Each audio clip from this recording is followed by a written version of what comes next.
Well, good afternoon, everyone. Thank you very much for joining us today in this virtual internship presentations. We will begin with Dale Henion's presentation, and at 2 p.m. we will continue with Tia Carmen. Both Dale and Tia are students in the Masters of Professional Science in Biomedical and Health Informatics program. And for the last few months, each of them has been working on hands-on projects, and today represents a culmination of their hard work.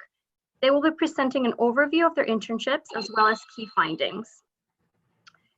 So let me start by introducing our first speaker, Dale Henion. Dale works as a manager of cardiac and vascular ultrasound services at UNC Hospital. He will be talking about his work with the Cardiac Catheterization Lab to support research and quality improvement efforts. Dale, thank you so much for being here today. You now have the floor. Great, Mariel, thanks. So I'm Dale Henyan, and I've been working at UNC for the last 14 years, and I've been in the CHIP program for the last 3 years, part-time, mostly part-time, full-time at times. And this internship program, arose organically out of the greatest data need that I observed for the cardiac cath lab, which is where they put in stents and do other revascularization procedures for the heart and treat people with heart attack or prevent people from getting heart attacks. So their greatest data need was obtaining post-discharge outcome data, including readmission and mortality information for their patients post-discharge. So this project I worked with them on the goal was to link their cath lab registry with the electronic medical record information in order to capture post-discharge readmission mortality tracking. There we go. So to provide some background, as we've strived to transition from a fee-for-service model to a fee-for-value healthcare system, registries have played a more important role, and the participation and interest in registries has grown. At UNC, we have over 200 registries just at the medical center that we participate in. And when I'm talking about these registries, I'm not talking about local registries created for specific projects. I'm talking about nationally governed registries, typically by the professional societies within each area of disease. So I'm showing just a few of them within cardiology. And the project that I'll be speaking on today has to do solely with the cath PCI registry. However, the trends, I should say the systems and strategies that I illustrate may be widely applicable to other registries as well. So how we use this data is supremely important, and it deserves a lot of attention. And so I'm going to start by illustrating the background process that we currently have across most of these registries. So information is entered into the electronic medical record at the provision of care. That we have trained generally specialist nurses that are trained in abstraction to then extract the information out of the medical record. They enter it into another database, and that database transfers the information to the registry body, the formal registry body. And then we generally wait a minimum of 6 months. Currently for this registry, we've been waiting for closer to 18 months at this point since we've received any outcomes from it.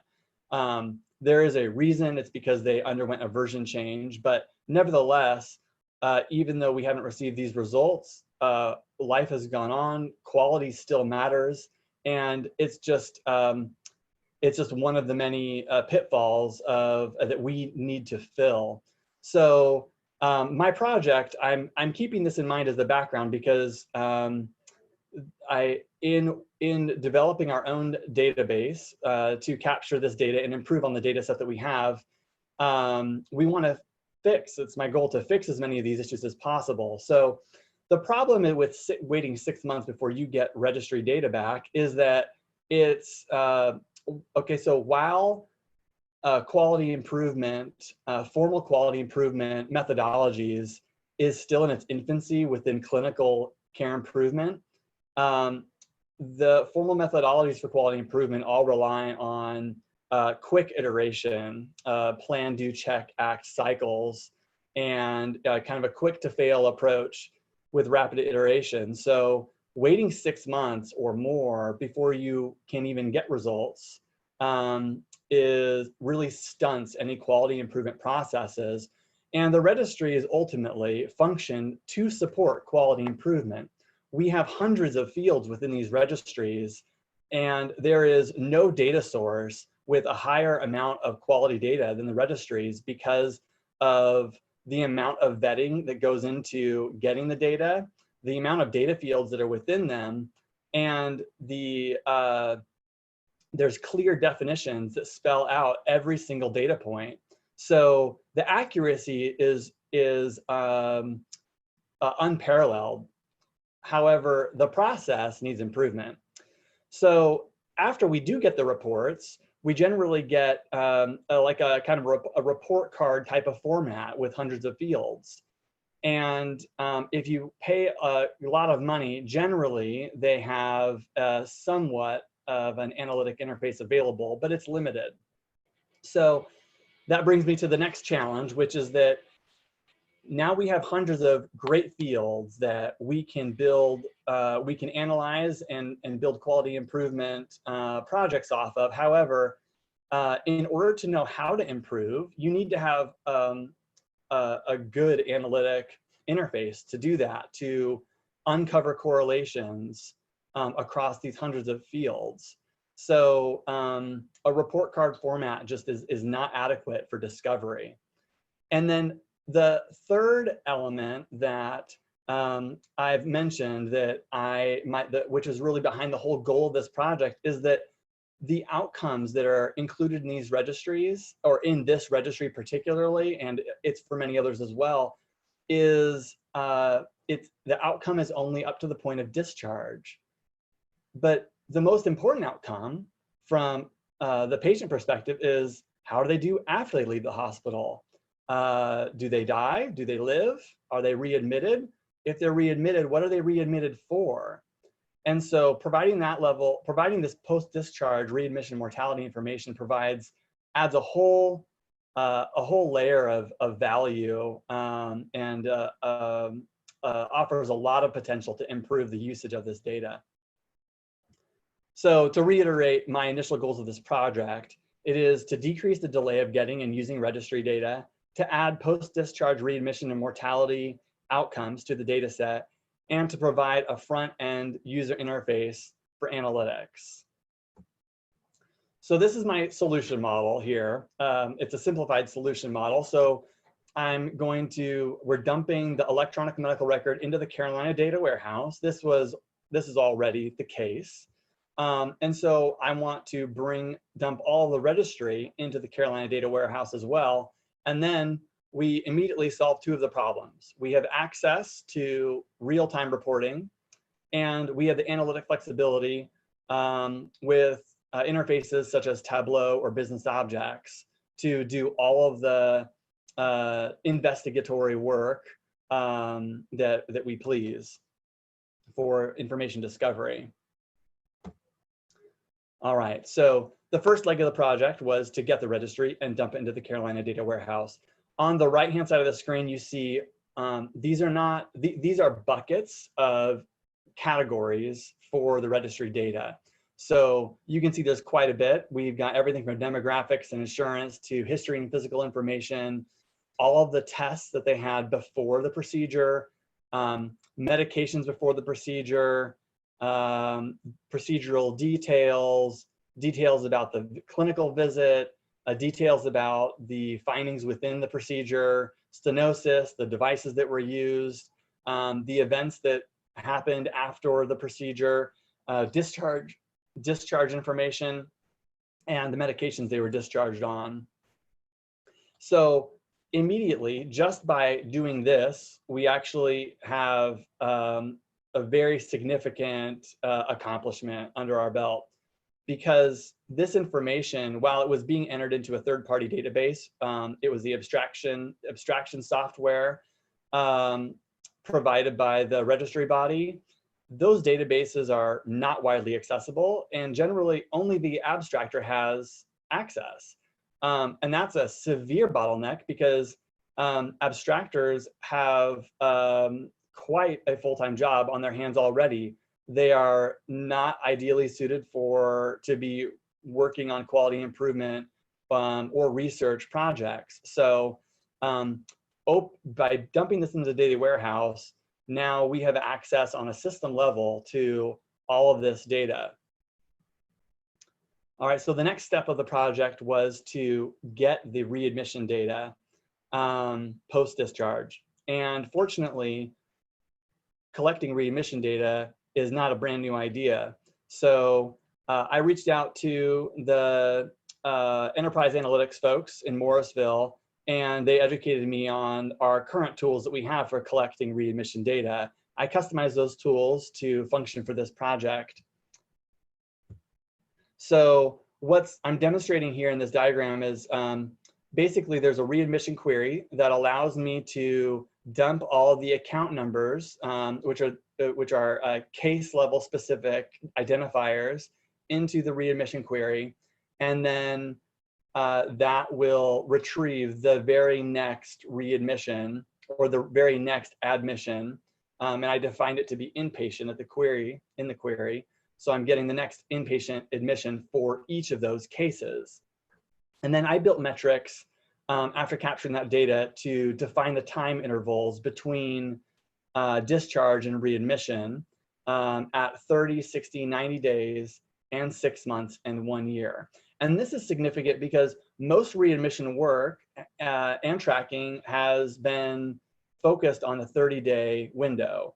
And being able to open it up past that, up to 1 year, is significant, because we can not only focus on the immediate outcomes and early readmissions, but it opens the opportunity to look at care coordination and more long-term follow-up.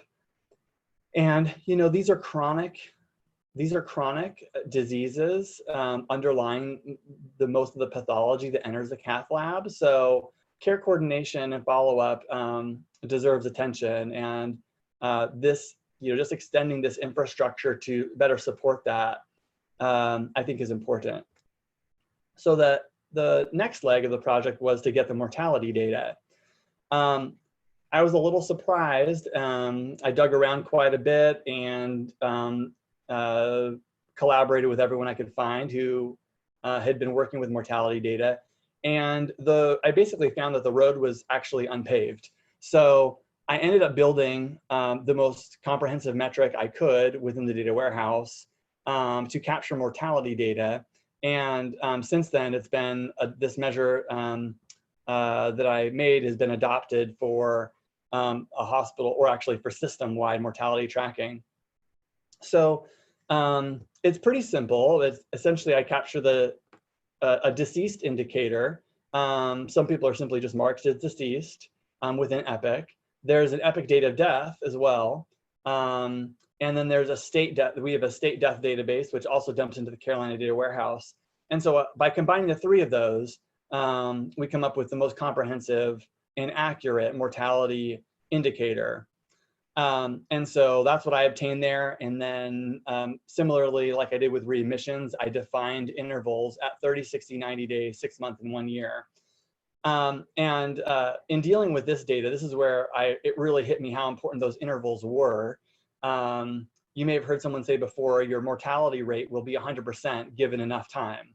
So measuring the time from discharge, or the time actually of the procedure to the date of death, is supremely important for any work we do with mortality data.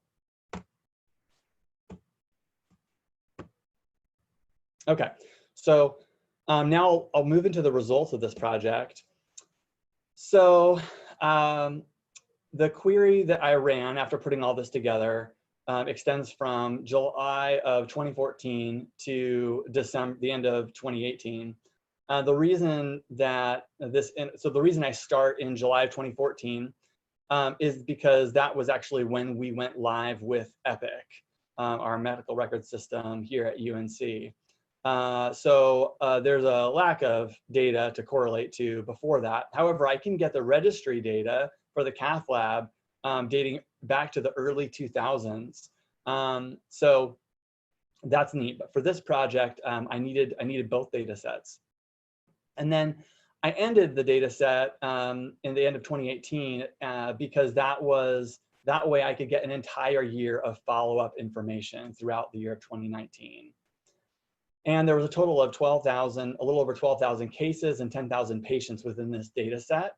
And you can see them charted out by year here. Again, the 2014 data set is only representing half a year, which is why it's less. And so it's important to note that between the two data sources of the registry and the medical record, I had a 99% identification match at both the case level and the medical record level. And in case I didn't say this already, the difference between cases and patients demonstrates that many of these patients had multiple cases, which also infers another point of significance of this project, which is that it allows us to look, for the first time, it allows us to look longitudinally over time at any given patient or group of patients and their results and outcomes. So here's a summary of the outcomes. I'm sorry, if you hear construction behind me, it's a permanent condition here in the neuroscience hospital.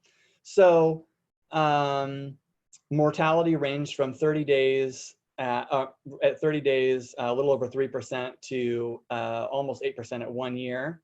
And this is across the entire data set. And then readmission from nearly 7% all the way to nearly 24% at 1 year.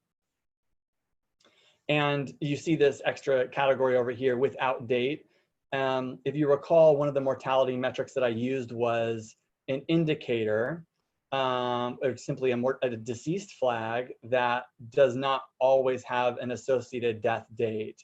So sometimes a frontline person might learn that someone is no longer living, and they will mark that in the chart. However, the death date actually never becomes known. So that's a small percentage, but important to account for.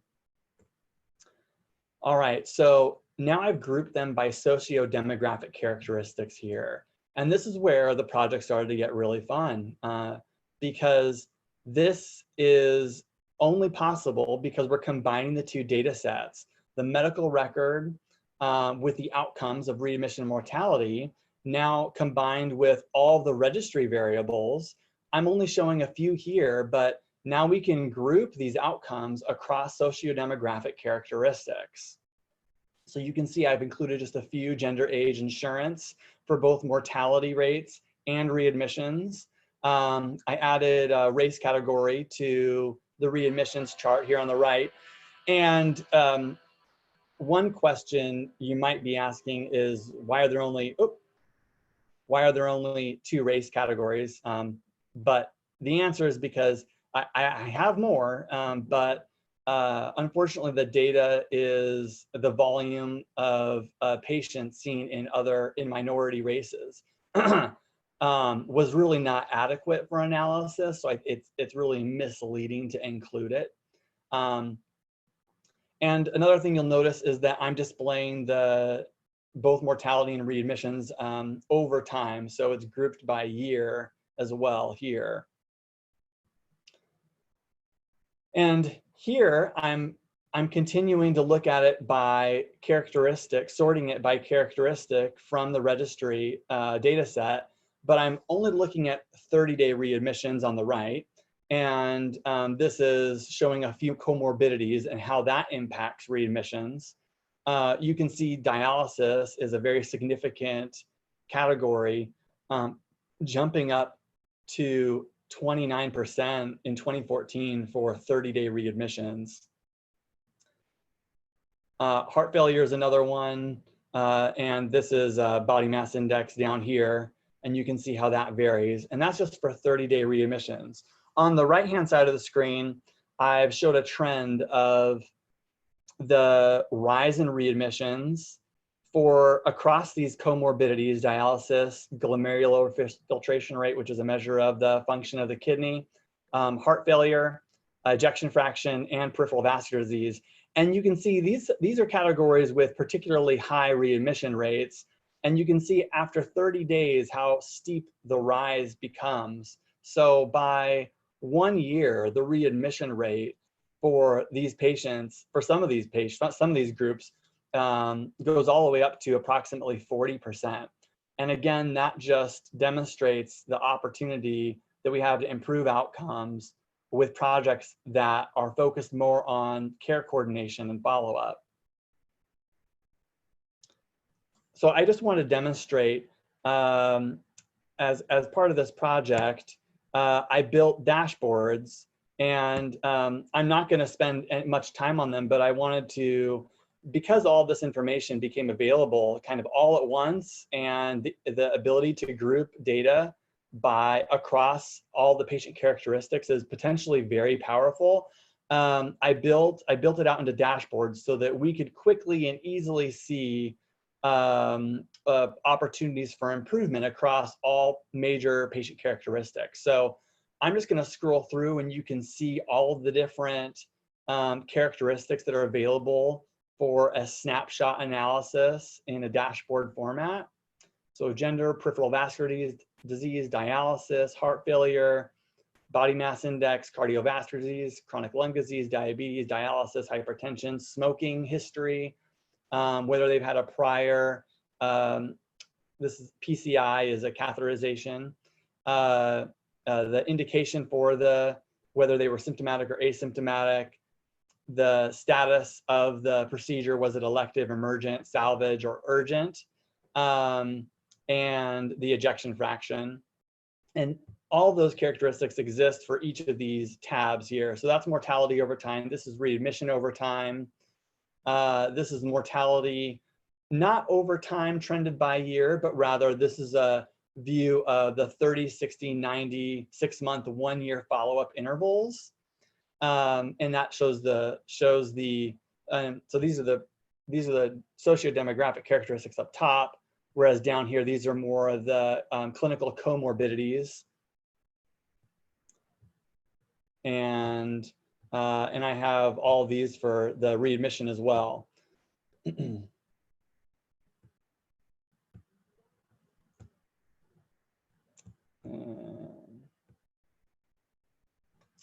So now I want to talk about the advantages and potential utilization of all of this.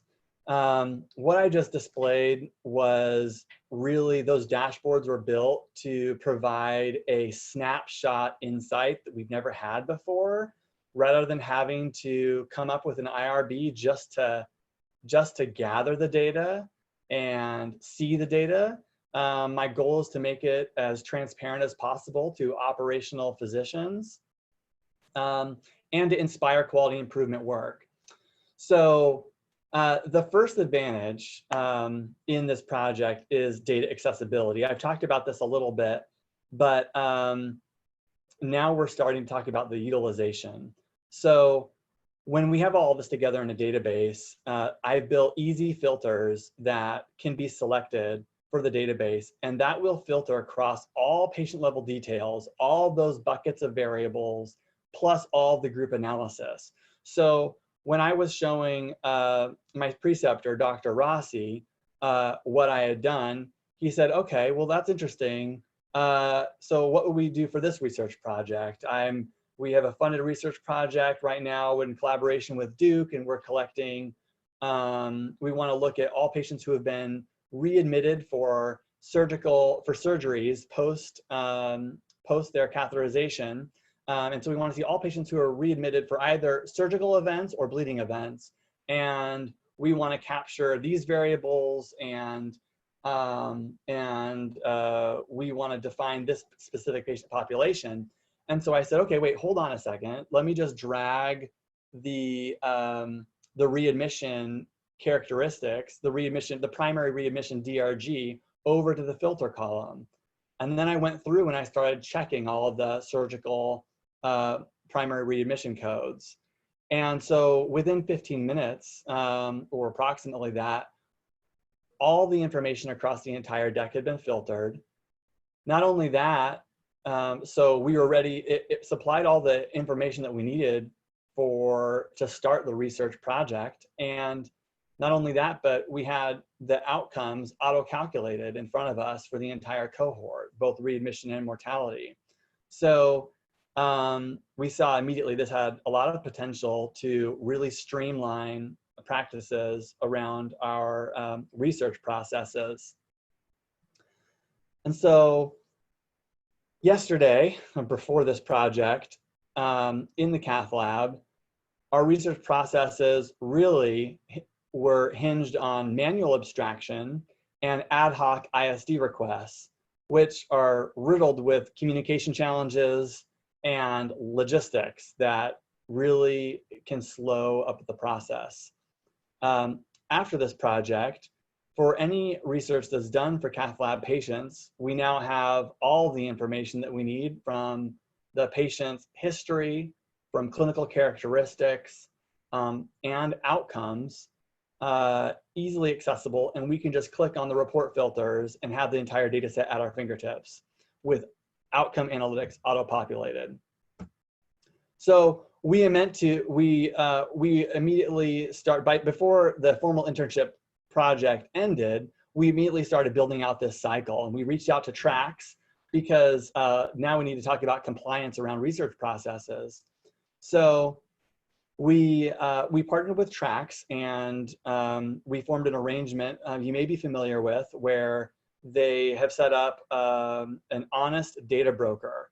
And this honest data broker lives on the operational side of things, like I do, within a specialty, and they represent tracks in, they act on behalf of tracks in acquiring and exporting data for research purposes in the case of a developed analytic asset like this that facilitates the data capture and abstraction.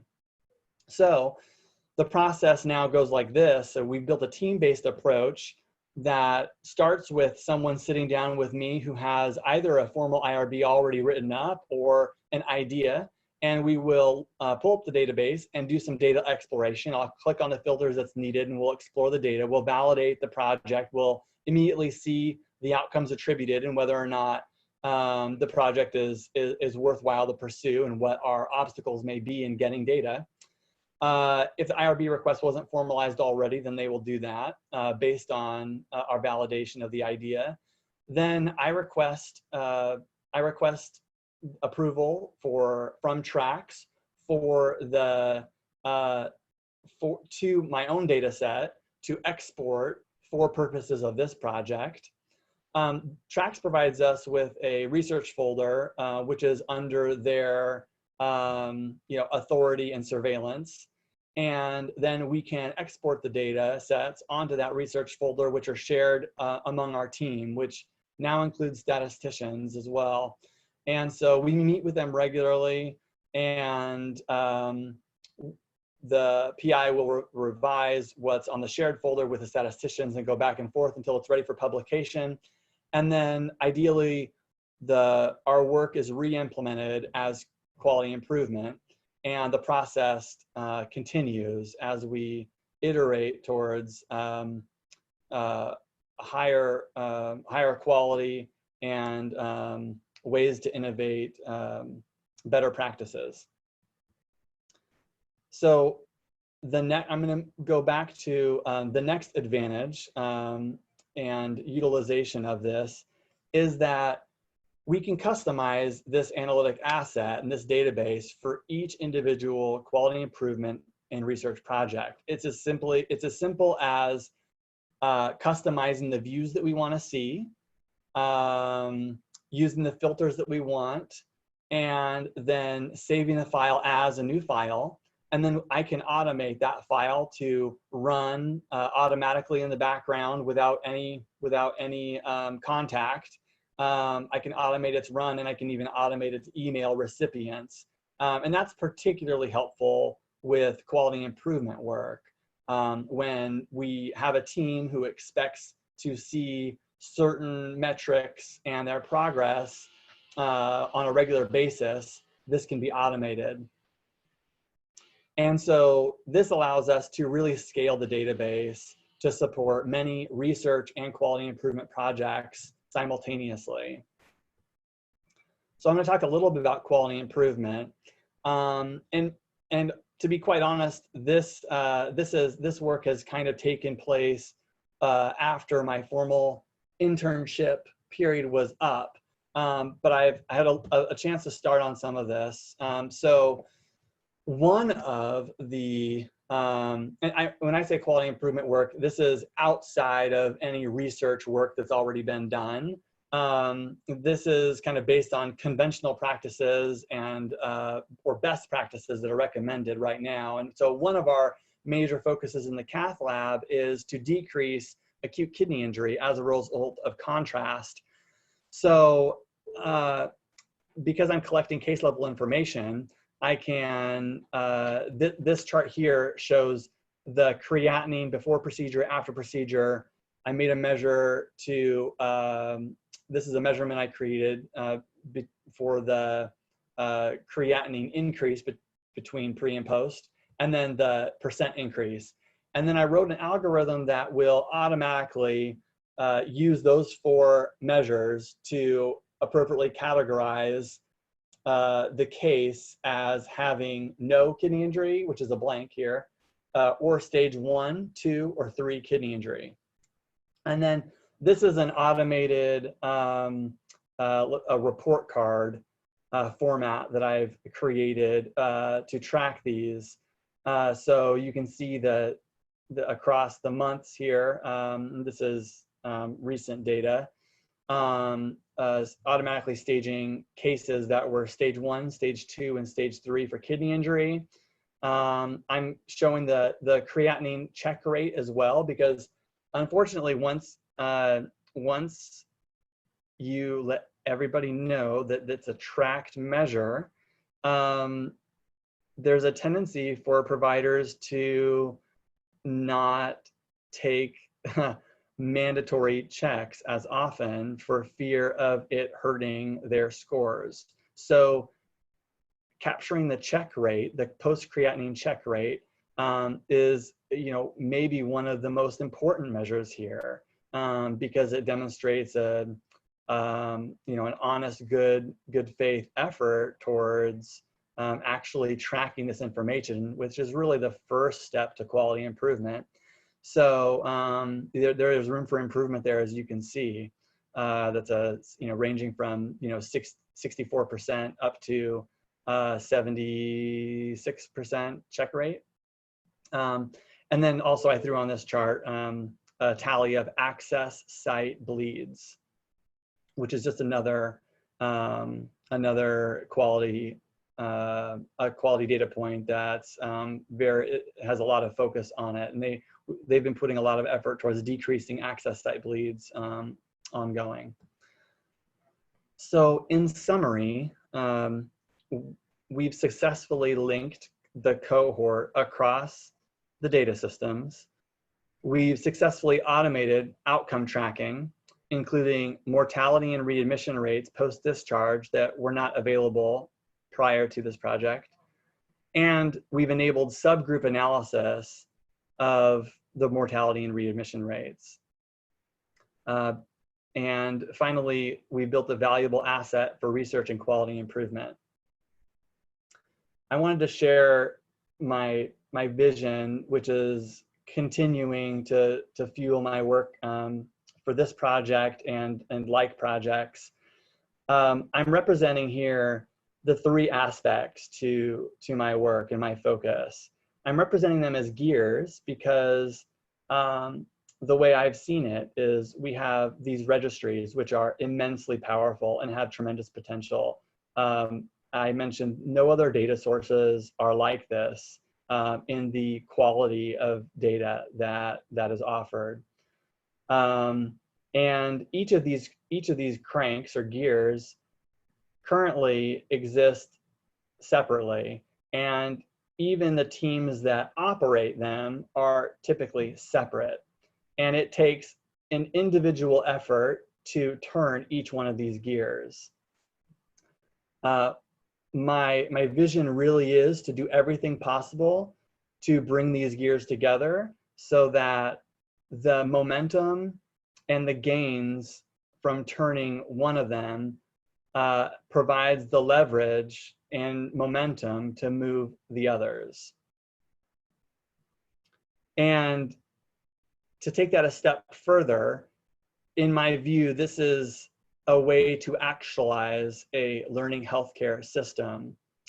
We have the registry data, which then feeds our research processes, which then informs quality improvement activities, which then is used for real-world data collection and transforms the quality of care, which is then goes back to reinform our research. And many people have been highly influential in this project, first of which is Dr. Joseph Rossi. He is the cath lab director, and it was his original inspiration. And Dr. Matthew Cavender, his partner in the cath lab, he's an avid researcher as well. And the need for this project was voiced by both of them over a period of years. And so it was really their inspiration that led to this work.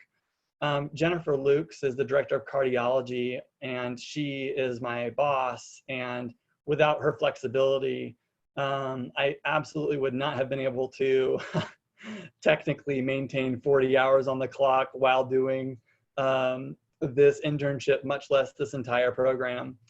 Jenna Killoran is a executive analyst over in EADS, and she was the person who educated me on the readmission tools. And honestly, that was one of those points in this project where I really was kind of at a dead end, dealing with fields and trying to figure out how I was going to obtain this data. And it was invaluable. Her collaboration was invaluable. And Sean McDonald from ISD, I've worked with him for years, and he just continues to always be an amazing resource and provides a lot of insight and support whenever I'm able to get a moment of his time. And then finally, this program has been just tremendous, and it's transformed my skills and my outlook and my daily work. So I'd like to open it up to any questions.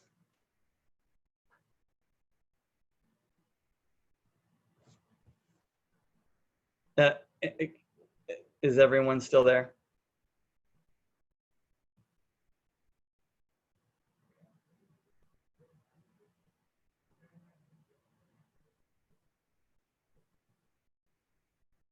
Hi, Dale. This is Javed. Hi. That was a fabulous presentation. Thank you for doing a really nice job in terms of coming up with a problem and then following through and demonstrating how this ultimately would be not just produce some of the answers we are looking for. What I liked was that you developed it in a manner that's hopefully will be sustainable over a period of time. Just going back to the lag and getting data into registries, you had a slide at the beginning of your presentation. Wondering, yeah, like, yeah, right. So the 6 months lag. I was wondering, what is your reflection now that you have finished it? How was how is that potential problem going to be addressed? So that's a great question. So the reason for the 6 month lag primarily is I'm kind of a little bit guessing, but this is a standard lag across all registries. Hmm. I believe that the lag is primarily due to the aggregation of data uh, Hmm. by the registry body from all entities and risk adjusting and benchmarking the data. So that will continue to, that will always have a place. And from working on quality improvement projects for the last few years in different committees, I think it's a bad habit, actually, for there's an overemphasis of benchmark data, in my opinion. So what happens is people get their report card back and they immediately say, oh, well, I'm an A, so I'm good. Or I'm a C, so I guess that's pretty average, that's okay. And they either generally rationalize the way they're doing things, or they get the meaning out of comparing themselves to others. And when truly, quality improvement work, benchmarking has its place, but quality improvement work is really hindered by that process, because you don't need to have benchmark data to other facilities in order to improve from your own performance, which is ultimately the goal, is to improve your own performance. So so by eliminating that lag, we can, we're gathering all of our own data and just feed it into our own database. What we're doing is we're skipping the benchmark step and not getting risk adjusted data, and rather just using the raw data for quality improvement. So that's the trade-off, and I think they both have their place. And now that we're using raw data, as soon as the information goes into the chart, in this case for the cath lab, as soon as the information goes rather into the abstraction software, it's then communicated to the data warehouse. And so that happens within 24 hours, generally speaking, for the cath lab.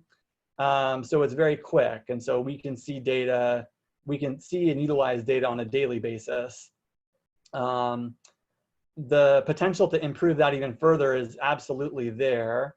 And you can see from this process that it's very clunky. And there's a lot of work, I think, on the industrial level, from corporate, bigger corporate bodies to streamline the process of getting data into the abstraction software.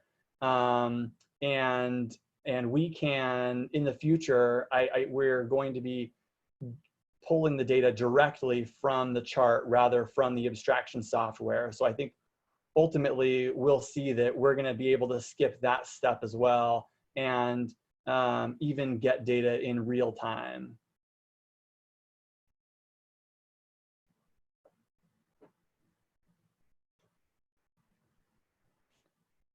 Did that make sense? Yeah. I might have lost you all. I talked a lot. No. Thank you, Dale. That's helpful. That's helpful. Yeah, I just had a follow on. So in a subsequent diagram, you showed how it comes into the CDW, the raw data. And this process of getting that data into the CDW, there is some form of ETL being done, right? To transform it into the format that CDW would accept. Right. I'm just curious in terms of process, how long did that take in terms of creating the ETL, and how did you manage to accomplish that? Great question. So fortunately, the ETL had already been created. Mhm. I'd done previous work. I've been working with the cath lab for years. And so there were a few data fields, not many, but there were a few that had already been pulled into the Carolina data warehouse. So Mhm. I was just building on top of that work. And I did not do, I orchestrated that component of the process. I did not do it. Okay. On my end, all it was submitting a ticket and providing them a list of all of the database names that for each measure, and submitting that request. So I submitted, my request had over 300 data fields in it that I wanted added, and um, it actually was done within the period of this internship. And actually, I guess it was actually complete right at the end of this internship project. It did not hold me up because what I did have already was the account numbers, and I spent the rest of the time um, building the framework and building the model and the framework for getting the outcome data for readmissions and mortality, and um, uh, and matching the both the medical record numbers and the account numbers across the data sources. Great. Fantastic. So, last question, Dale. I'm just curious. Um, Now that we have a lot of students, it's hard for me to keep track of everyone. I'm just curious, how did you find out about CHIP, and what led you to join the CHIP program? That's a fun story. So I can't, let's see, how long, I think it was, I don't know, probably 7 years ago. And I essentially knew that's what I wanted to do. And I actually searched and really deeply investigated and took notes on every single master's in biohealth informatics degree in the entire country. And I somehow missed the one right here at Chapel Hill. And so I think the first year that this became available was the year I discovered it. My wife discovered it and said, "Did you know you could just do it right there?" And so I was floored and excited. But yeah, I guess the end of that answer is that my wife discovered it for me after I had kind of given up. That's interesting. That's an interesting story. Yeah, no, I'm glad you joined us, and I'm so glad that you had a very successful, very nice experience in terms of concluding and bringing together the experiences. And I hope it was useful in terms of the learning that you had throughout. Anything we can do to continue to help you, we're here to help you. Thanks, Dale. Thank you. Dale, this is Larry Manliker. Can you hear me? Yeah. Hey, anyway, congratulations and terrific presentation, terrific work. I know we've talked before, and I'm really impressed with everything that you've done. I just wanted to thank you for sharing this and ask if I can follow back up with you. There's several projects that we're involved with. Again, certainly we're laying low and working on a variety of things with the COVID crisis. But when we come out of the tunnel on the other end of this thing, we'd very much like to follow up with you, both in terms of look at some of the analysis you've done, especially with some work that we're looking at around disparities and some of the analysis you've done in terms of stratifying your data by gender and by race and by gender and by other factors.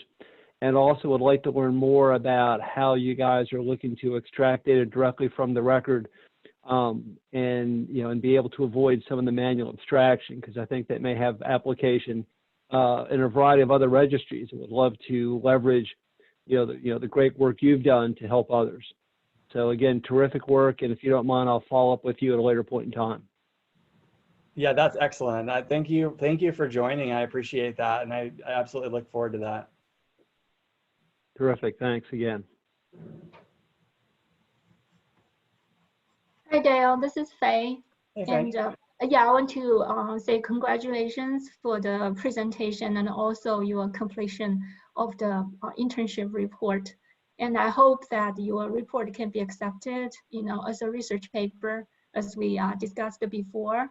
And here I also want to use this opportunity to add to that every other note that NC Tracks has the people there have looking at Dale as the go-to person for the similar projects. So in the future, if any students want to pursue very similar approach in very similar projects, you can ask Dale. Absolutely. Yeah, absolutely. I'd love to. Thank you. Mm-hmm.